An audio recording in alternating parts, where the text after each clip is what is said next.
등골 휘어져라 공부시키고 시집 갈 때는 빚까지 내서 혼수 준비해준 내 딸아이가 이젠 날 돌아보지도 않네요.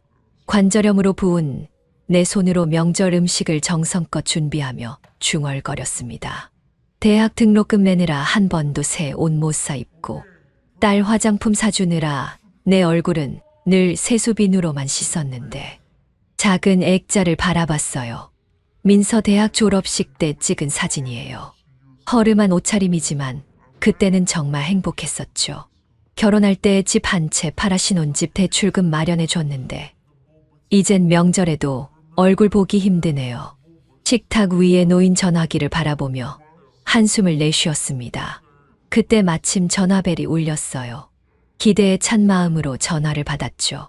엄마, 오늘은 시댁에서 좀 늦게 끝날 것 같아요. 내일 잠깐 들를게요. 다음 날 현관 초인종이 울렸어요.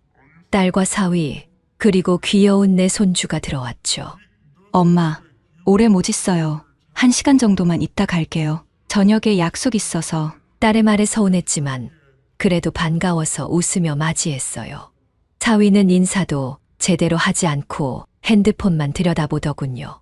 어머니, 음식 많이 준비하셨네요. 우린 아까 먹고 왔어요. 하루 종일 정성스레 준비한 음식에 젓가락도 대지 않는 사위를 보며 마음이 아팠어요.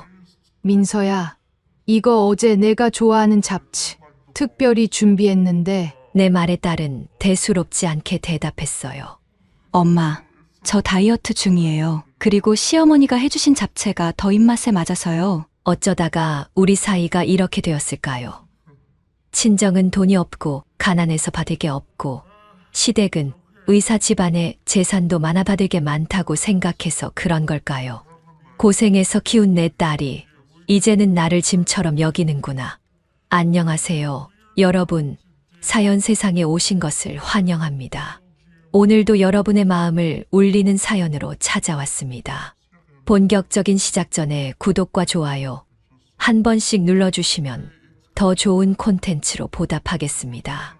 오늘의 사연은 명절에 딸과 사위가 찾아왔는데 사위에게 개취급을 당하고 이를 못 본 척하는 딸로 인해 상처받은 한 어머니의 이야기입니다.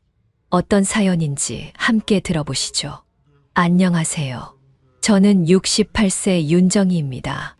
민서 아버지가 사업 실패 후 집을 나가고 혼자 육아와 생계를 책임져야 했던 그 힘든 시절이 떠올랐습니다. 새벽부터 저녁까지 식당에서 일하고 밤에는 편의점 아르바이트까지 하며 민서의 학비를 마련했던 날들이 주마등처럼 스쳐갔어요. 아픈 무릎으로 청소일까지 하며 민서의 학원비를 모았던 기억, 지금도 무릎을 굽히면 아프지만 그때는 딸의 미래만 생각하며 참았습니다. 내 옷은 10년을 입어도 민서 교복은 새 것으로 사주었고 내 밥은 반찬 하나로 때워도 민서 도시락은 항상 꽉 채워 보냈어요. 큰 병원 수술비를 마련하기 위해 전세금을 빼서 월세로 옮겨가며 민서의 건강을 지켜냈던 그 겨울이 생각났습니다. 대학 입학할 때는 집에 있던 마지막 금반지까지 팔아 등록금을 마련해 주었지요. 취업을 위한 어학연수비는 이웃에게 빚을 내서라도 보내주었던 기억이 나네요. 결혼할 때는 내 노후 대비해 모아둔 적금마저 해약해 예단과 신혼살림을 마련해 주었지만 그때도 내 딸이 행복하면 그걸로 충분해라고 생각했었죠. 이제 와서 생각해보니 내가 민서를 위해 희생한 만큼 딸과 사위가 나를 존중해주지 않을까 기대했던 것이 어리석었던 걸까요? 이번 명절도 결국 혼자네요. 아침부터 부지런히 움직였습니다. 이 작은 아파트 주방에서 전을 부치고 미역국을 끓이면서 민선의 가족을 기다렸죠.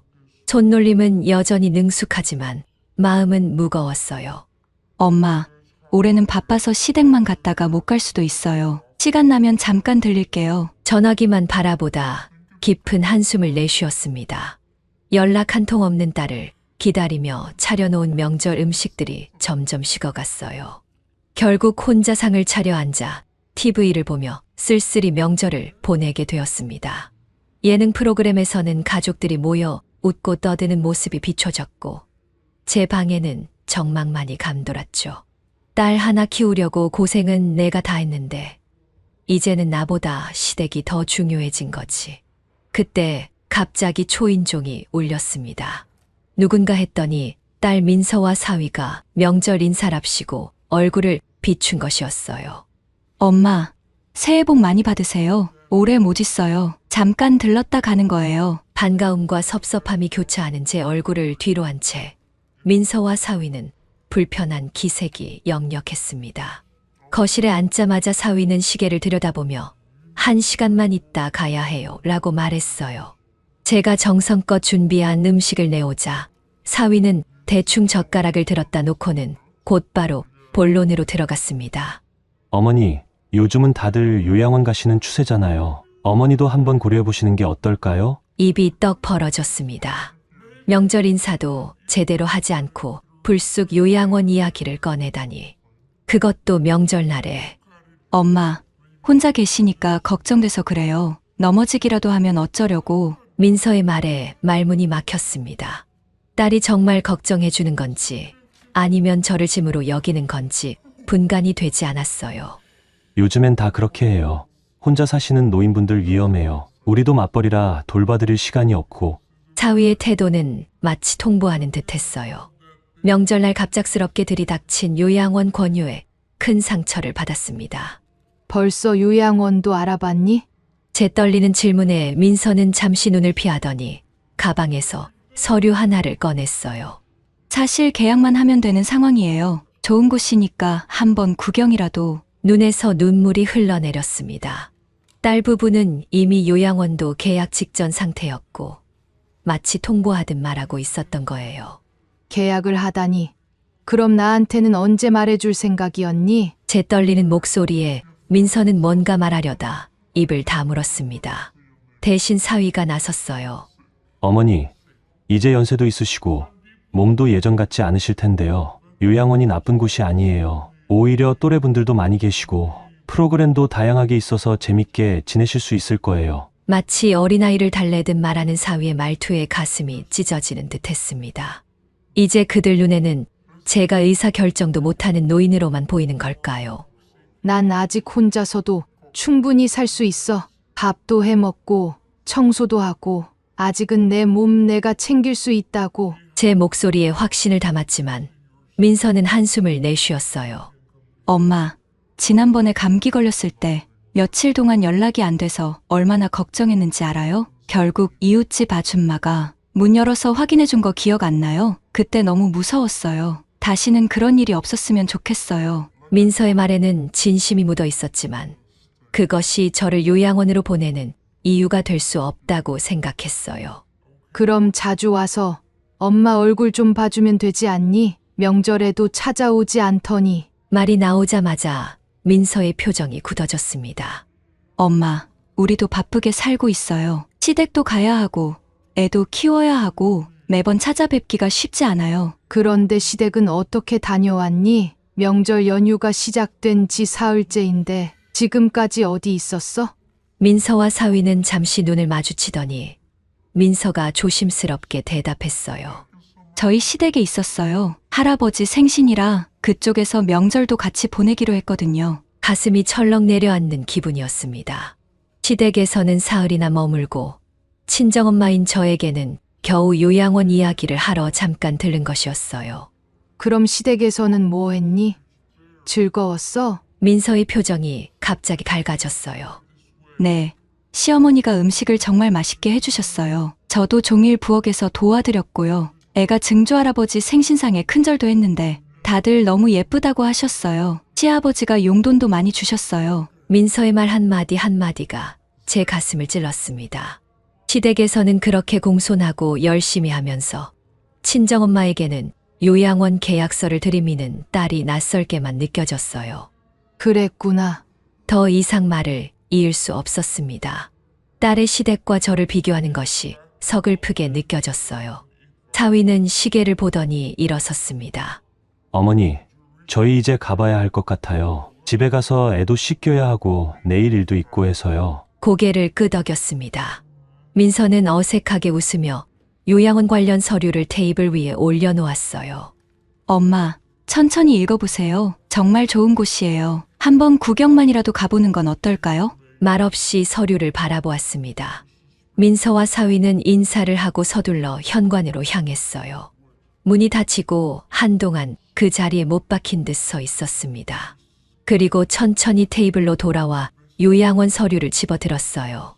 첫 장을 넘기자 화려한 시설 사진들이 눈에 들어왔습니다. 웰리스 실버타운, 당신의 행복한 노후를 약속합니다. 서류를 다시 테이블 위에 내려놓았습니다. 창밖으로 노을이 지고 있었어요. 명절날 혼자 남겨진 집의 어둠이 내려앉기 시작했습니다. 그날 밤 잠을 이루지 못했습니다. 요양원 서류를 가지고 침대에 누워 다시 한번 읽어보았어요. 웹사이트 주소도 있어서 핸드폰으로 찾아보니 시설은 정말 좋아 보였습니다. 깨끗한 방, 다양한 취미 프로그램, 24시간 간호사. 하지만 그건 중요한 게 아니었죠. 내가 아직 정신도 멀쩡하고 몸도 멀쩡한데 왜 요양원에 가야 하는 거지? 핸드폰을 내려놓고 천장을 바라보며 생각했습니다. 문득 민서의 SNS가 생각났어요. 평소에는 잘 보지 않았지만 오늘은 궁금했습니다. 민서의 인스타그램을 열어보니 시댁에서 찍은 사진들이 가득했어요. 시어머니와 함께한 명절 음식 준비, 최고의 시어머니, 행복한 명절, 우리 아들 증조할아버지께 세배 드리는 모습, 전통을 지키는 우리 집, 시부모님과 함께한 행복한 명절 저녁, 가족의 소중함 사랑해요. 한 장 한 장 넘길 때마다 가슴이 더 아팠습니다. 시댁에서는 이렇게 행복하게 지내면서 친정엄마인 저에게는 요양원 서류를 던져주고 간 딸의 모습이 도저히 이해가 되지 않았어요. 특히 눈에 들어온 한 댓글. 민서야, 시어머니 모시느라 고생이 많네, 진짜 효녀다. 라는 친구의 댓글에 민서가 달아놓은 답글이 가슴을 찔렀습니다. 부모님을 잘 모시는 건 당연한 거지. 우리 시부모님 정말 좋으셔서 오히려 내가 더 행복해. 눈물이 흘러내렸습니다. 부모님이라는 말에 저는 포함되지 않는 걸까요? 이틀 뒤 우연히 TV를 보다가 깜짝 놀랐습니다. 민서가 자선단체 대표로 뉴스 인터뷰에 나온 것이었어요. 저희 단체는 소외된 노인분들을 돕는 일을 하고 있습니다. 부모님을 잘 모시는 게 제 삶의 중심이에요. 아이에게도 그렇게 가르치고 있고요. 노인분들이 외롭지 않고 행복한 노후를 보내시길 바라는 마음으로 이 일을 시작했습니다. 손이 떨렸습니다. TV 속달은 카메라 앞에서 효녀 이미지를 강조하고 있었어요.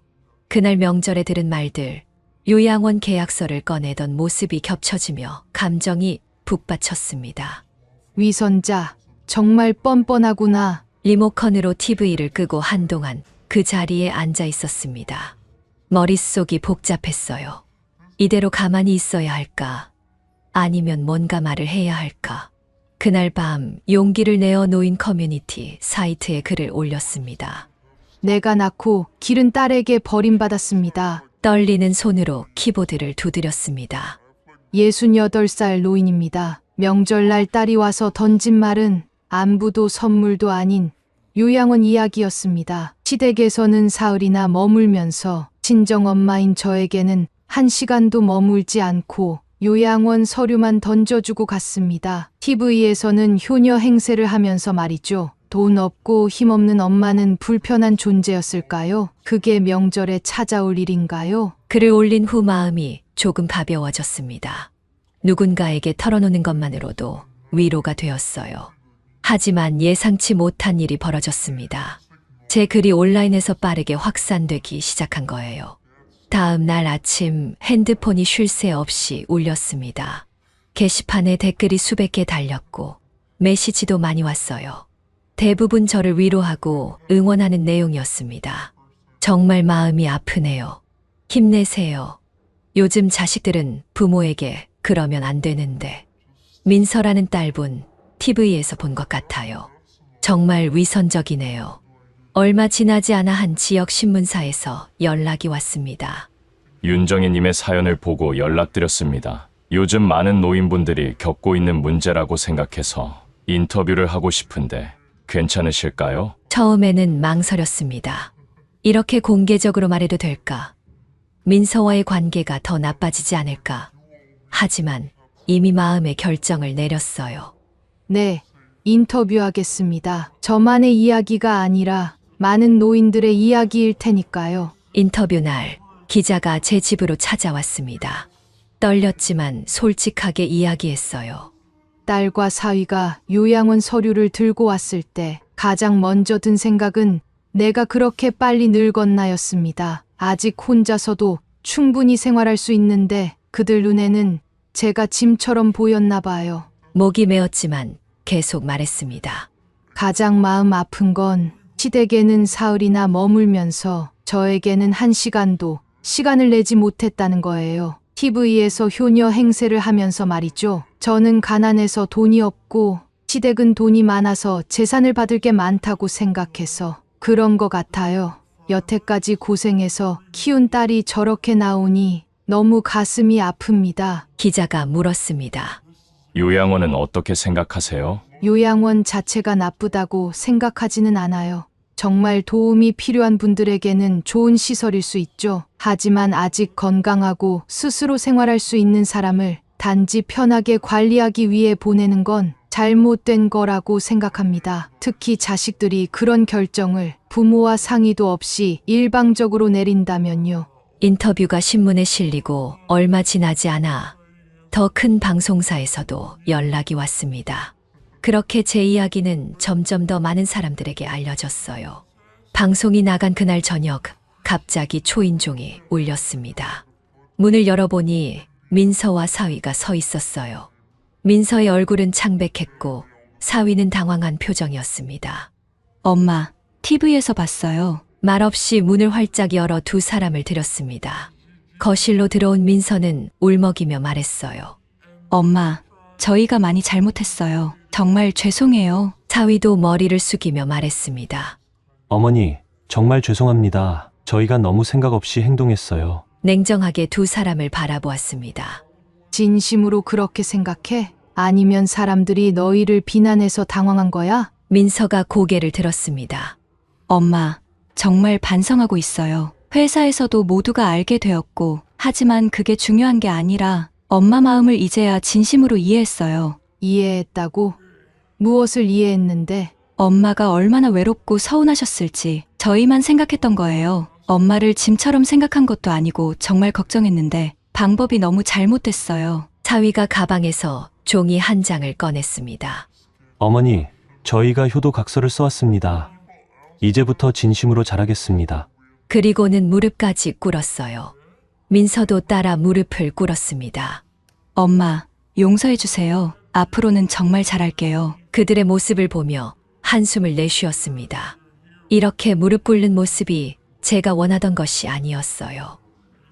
일어나. 무릎 꿇는다고 해결될 일이 아니야. 두 사람이 일어나 소파에 앉았습니다. 저는 그들을 바라보며 차분히 말했어요. 시댁엔 머리 숙이고 나에겐 요양원을 권하던 너희 모습을 난 잊지 않았어. 양쪽 부모를 다르게 대하는 너희 태도가 가장 서운했어. 민서가 고개를 숙였습니다. 정말 죄송해요, 엄마. 생각해보니 제가 너무 이중적으로 행동했더라고요. 시댁은 체면 때문에 신경 쓰고 편한 엄마한테는 소홀했어요. 사위도 말했습니다. 어머니, 제가 잘못했습니다. 저희 부모님만 중요하게 생각하고 어머니께는 정말 무례하게 굴었어요. 각서를 내려다보았습니다. 매주 1회 이상 방문, 명절에는 최소 하루 이상 함께 보내기, 어머니 의사 존중하기 등의 내용이 적혀 있었어요.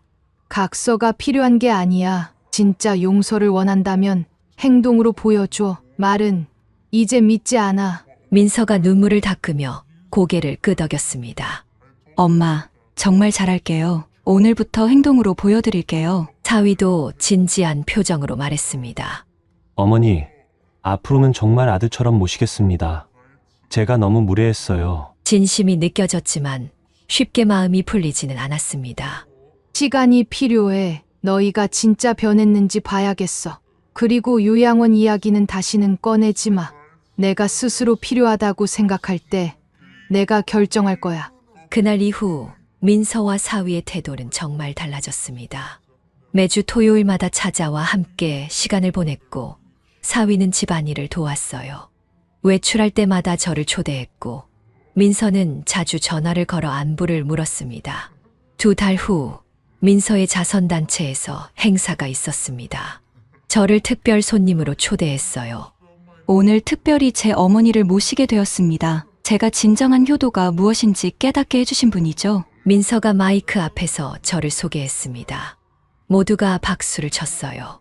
저는 말로만 효도를 외치면서 정작 제 어머니께는 소홀했습니다. 이번 계기로 진정한 효도의 의미를 다시 생각하게 되었습니다. 이제부터 저희 단체는 효도의 진정한 의미를 널리 알리는 캠페인도 함께 진행하려고 합니다. 민서의 변화된 모습을 보며 조금씩 마음이 풀렸습니다.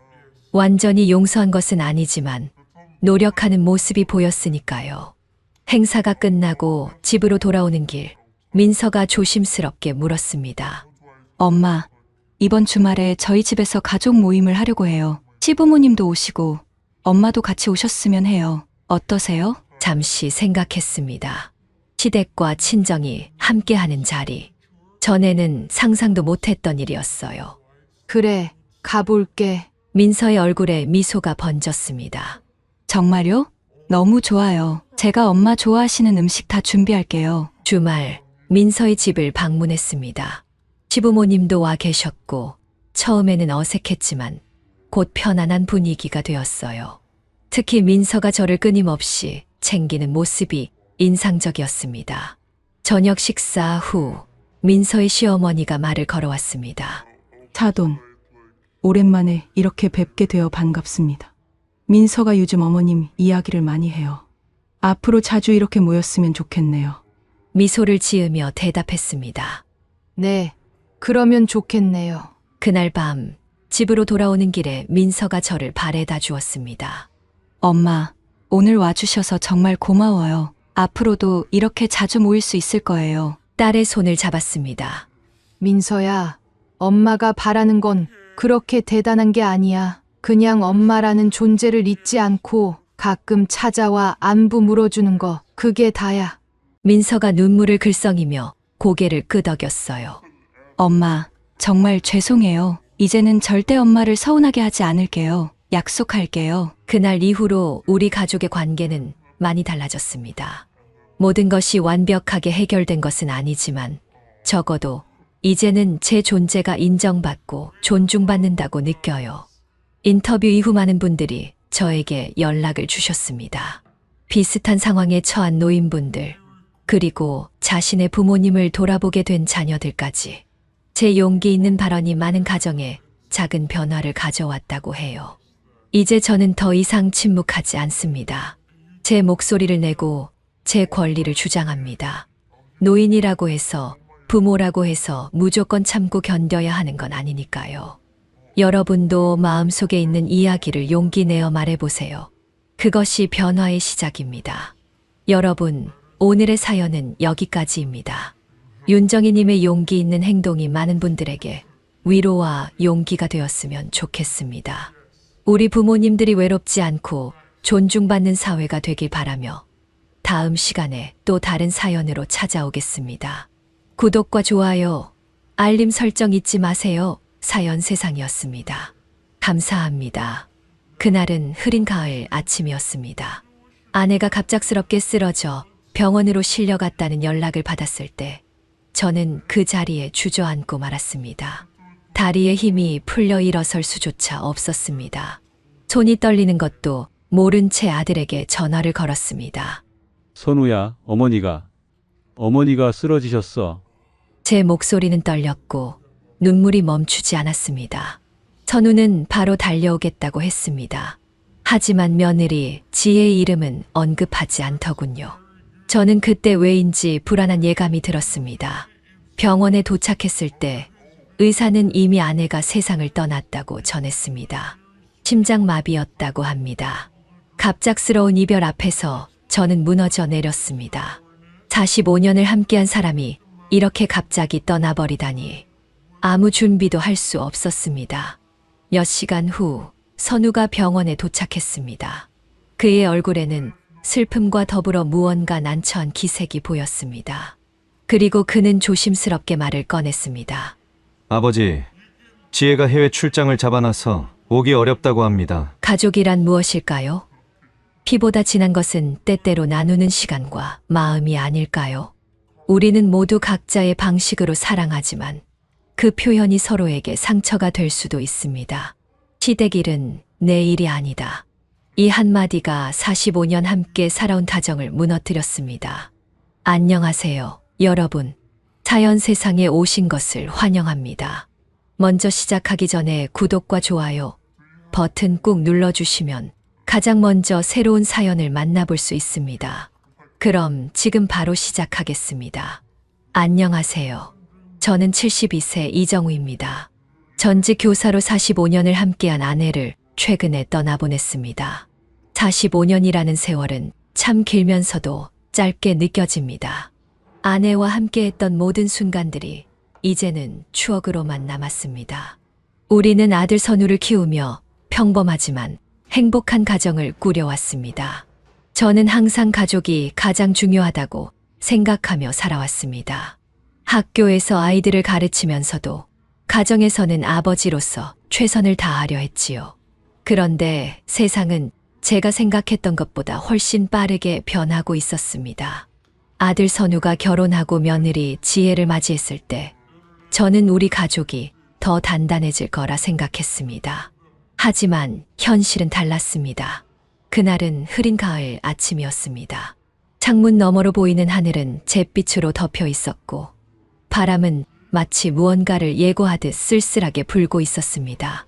아내가 아침 일찍 시장에 나간다고 했는데 왠지 마음이 불안했습니다. 그리고 그 불안은 현실이 되었습니다. 이정우 선생님, 부인께서 시장에서 갑자기 쓰러지셨습니다. 지금 중앙병원으로 이송 중입니다. 이웃의 다급한 전화를 받는 순간 제 온몸에서 피가 빠져나가는 느낌이었습니다. 순간 머릿속이 하얘지고 다리에 힘이 풀렸습니다. 의자에 앉으려 했지만 그마저도 실패하고 그대로 바닥에 주저앉고 말았습니다. 아내와 보낸 45년이 파노라마처럼 스쳐 지나갔습니다. 첫 만남, 결혼식, 아이를 낳던 날, 그리고 어제 저녁 함께 나눈 소소한 대화까지. 이럴 순 없어. 그냥 어지러운 거겠지. 곧 괜찮아질 거야. 현실을 부정하고 싶었지만 가슴 한구석에서는 이미 최악의 상황을 직감하고 있었습니다. 손이 심하게 떨려 휴대폰을 제대로 잡지 못했습니다. 3번이나 잘못 눌러 다시 시도한 끝에 겨우 아들의 번호를 찾아 전화를 걸었습니다. 선우야, 목이 메어 말이 나오지 않았습니다. 숨을 크게 들이마시고 다시 시도했습니다. 선우야, 어머니가 쓰러지셨어. 중앙병원으로 지금 가고 있어. 전화기 너머로 들리는 아들의 놀란 목소리, 그리고 바쁜 발소리. 선우는 당장 달려가겠다고 했습니다. 하지만 이상하게도 며느리 지혜에 대한 언급은 없었습니다. 함께 올 거야, 당연히. 그렇게 생각하며 스스로를 위로했지만 가슴 깊은 곳에서는 불안한 예감이 솟구쳤습니다.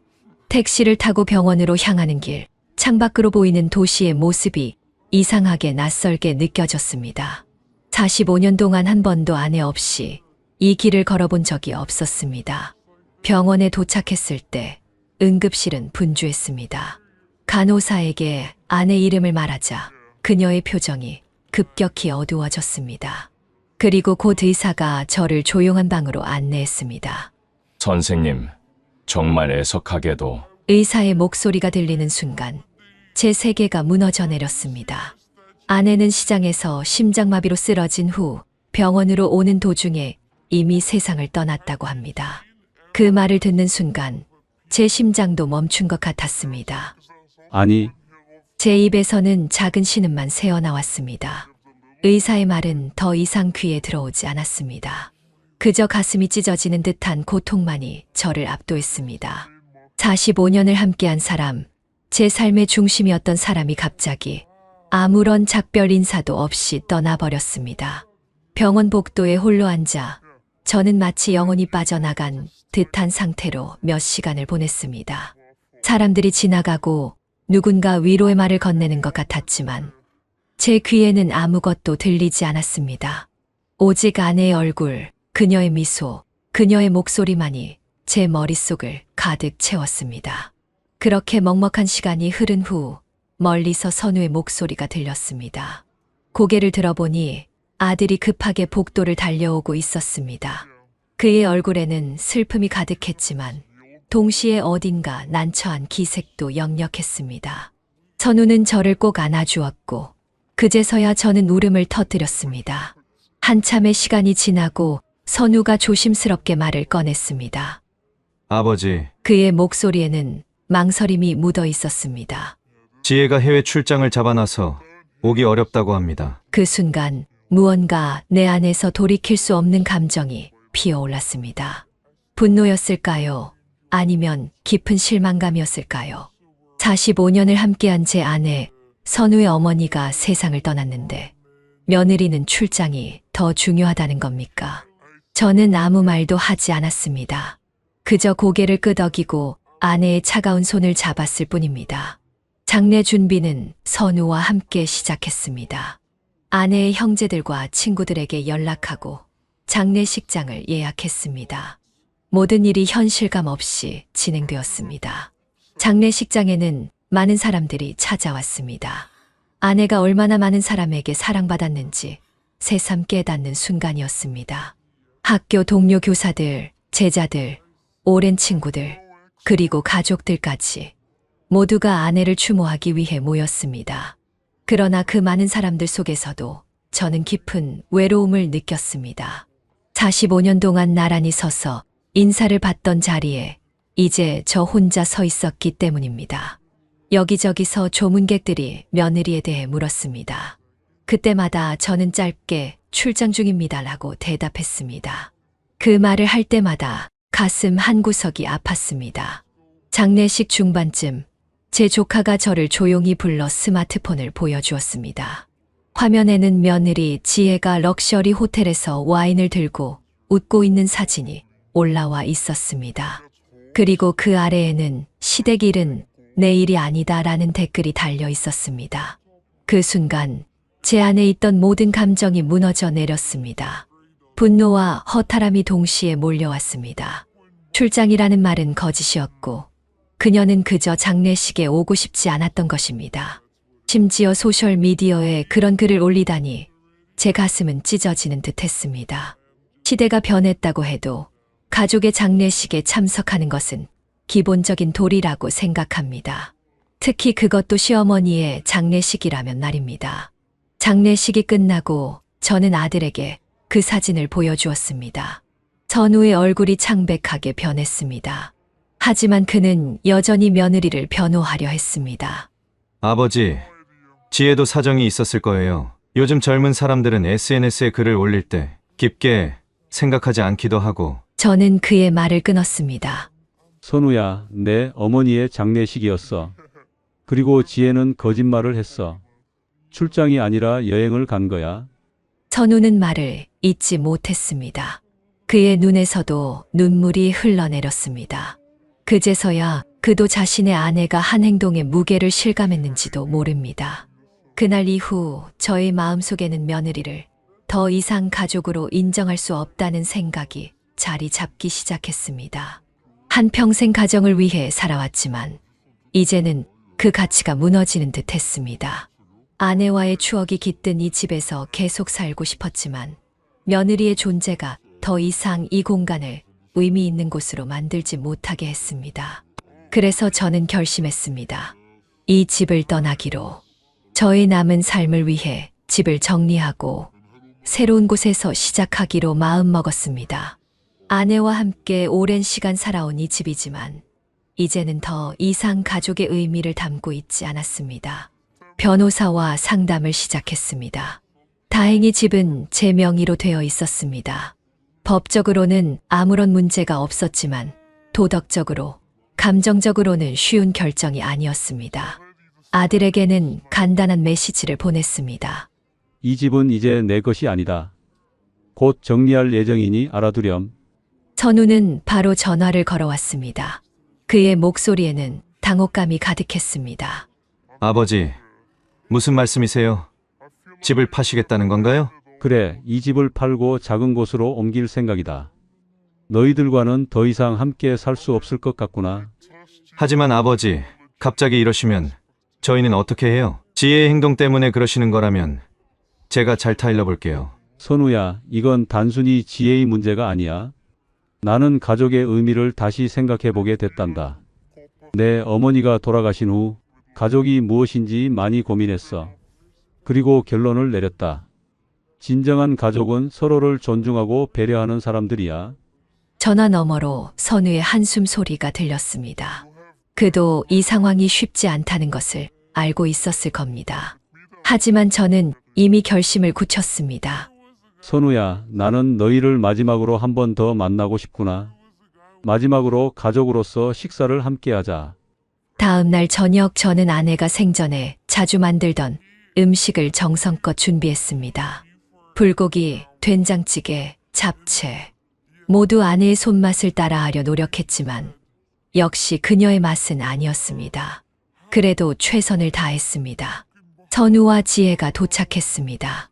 지혜의 얼굴에는 약간의 불편함이 묻어 있었습니다. 아마도 제가 그 사진을 봤다는 사실을 알고 있었을 겁니다. 하지만 저는 평소와 같이 대했습니다. 어서 들어오렴. 식사 준비가 다 됐단다. 우리는 식탁에 앉았습니다. 분위기는 어색했지만 저는 최대한 평온한 모습을 유지하려 했습니다. 식사를 마친 후 저는 차분하게 말을 꺼냈습니다. 선우야, 지혜야. 내가 이 집을 매각하기로 결정했다. 계약은 이미 진행 중이고 다음 달이면 완료될 거야. 지혜의 얼굴이 순간 굳어졌습니다. 그리고 곧 격한 반응이 나왔습니다. 말도 안 돼요. 우리가 살고 있는 집을 그냥 파신다고요? 우리한테는 상의도 없이요? 저는 그녀를 차분히 바라보았습니다. 지혜야, 이 집은 법적으로 내 소유야.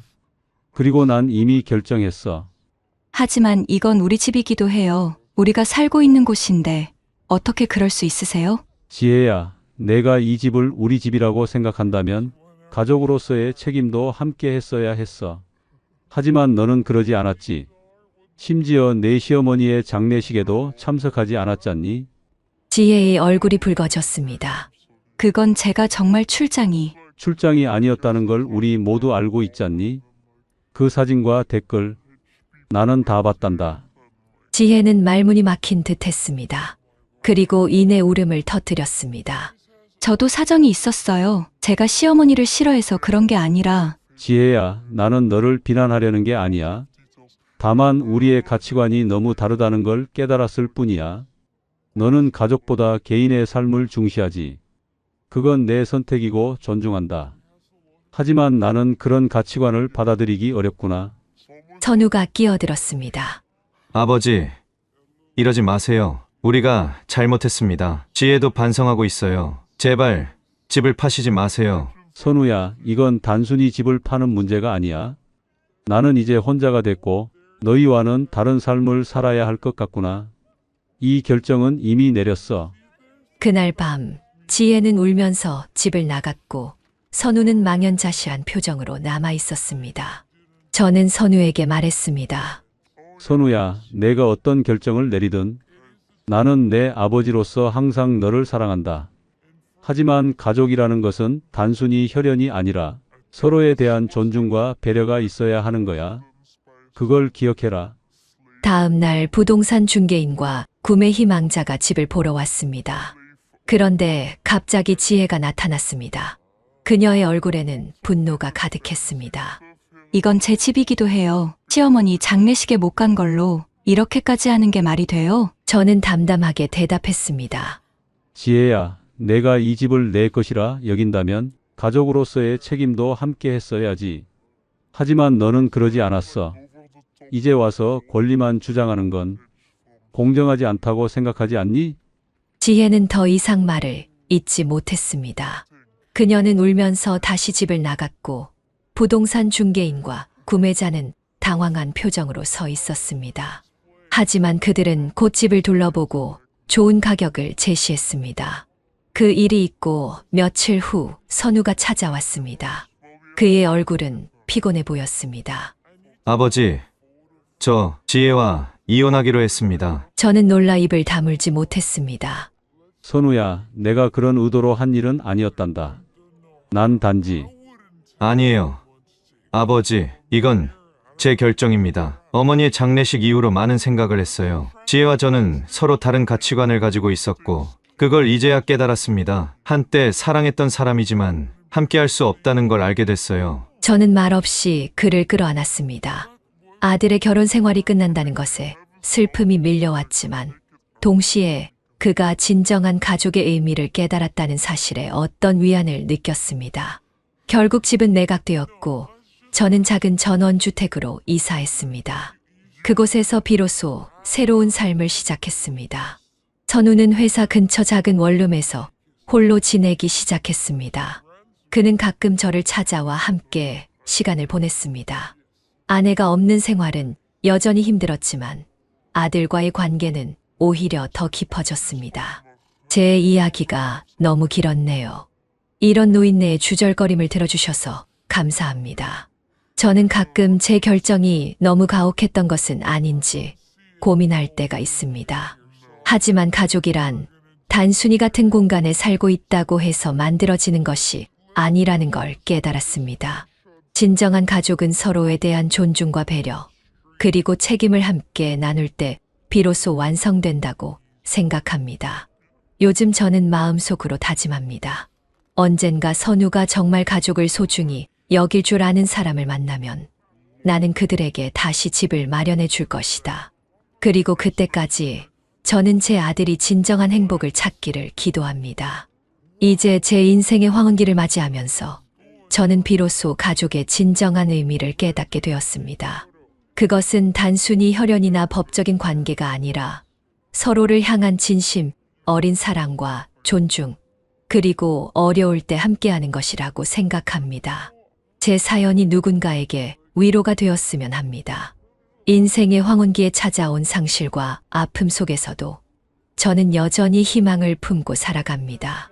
아내가 남겨준 추억들, 그리고 아들과의 관계는 제게 큰 위안이 됩니다. 제 사연을 들어주셔서 감사합니다. 이 이야기를 통해 가족의 의미에 대해 다시 한번 생각해 볼 수 있는 기회가 되었으면 합니다.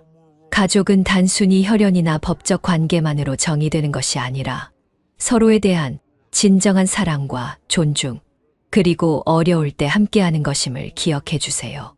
어떤 선택이 옳고 그름을 판단하기는 어렵습니다. 다만 우리 모두가 자신의 선택에 책임을 지고 서로를 진심으로 대할 때 비로소 진정한 가족이 될 수 있다고 생각합니다. 인생의 황혼기에 찾아온 상실과 아픔 속에서도 저는 여전히 희망을 품고 살아갑니다. 시간이 흐르면 모든 상처는 아물고 새로운 시작이 찾아온다고 믿습니다. 선우도 지혜도 그리고 저 역시 각자의 방식으로 행복을 찾아가고 있습니다. 지금까지 이장우님의 가슴 아픈 사연이었습니다. 가족의 의미를 다시 생각하게 하는 이야기에 많은 분들이 공감하셨을 것 같습니다. 인생의 황혼기에 겪은 상실과 배신, 그리고 그 속에서도 자신의 가치를 지켜내는 모습이 참 존경스럽습니다. 여러분도 각자의 가족에 대해 생각해보는 시간이 되셨나요? 오늘 사연이 마음에 드셨다면 구독과 좋아요 부탁드립니다. 여러분의 작은 응원이 더 많은 사연들을 소개하는 힘이 됩니다. 감사합니다.